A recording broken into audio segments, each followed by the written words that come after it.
Hi friends, చూడండి మన భారతదేశంలో హిందూ, ముస్లిం, క్రిస్టియన్ ఇంకా వగర మతాలన్నీ ఏర్పడి మనుషుల్ని మనుషులుగా చూడకుండా మతానికి విలువిచ్చి మానవత్వం నశించిపోయిన ఎక్కడికన్నా బయటికి వెళ్తే నమ్ముతారు సార్ చూసి మమ్మల్ని. దళితులు అంటే మరీ అన్యాయమా సార్? నేను మాట్లాడితే నేను అడగాలనుకున్న మొదటి ప్రశ్న సార్, మనుషుల ప్రాణాలకి విలువ లేదా సార్? ఇక్కడ దళితులు అంటే మరి అన్యాయం. మీ కాళ్ళ కింద చెప్పుల్లాగా చూస్తారా సార్ మమ్మల్ని?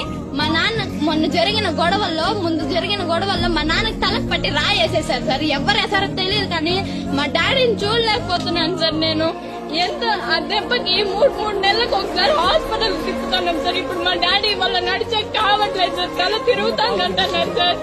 ఎన్ని బాధలు పెడతారు సార్ అయినా మమ్మల్ని. మేము ఎస్సీ ఎస్టీలకి ఏం పని పడలేదనుకుంటున్నారా సార్? మాకి ఆత్మాభిమానం అనేది ఒకటి ఉంటుంది కదా సార్.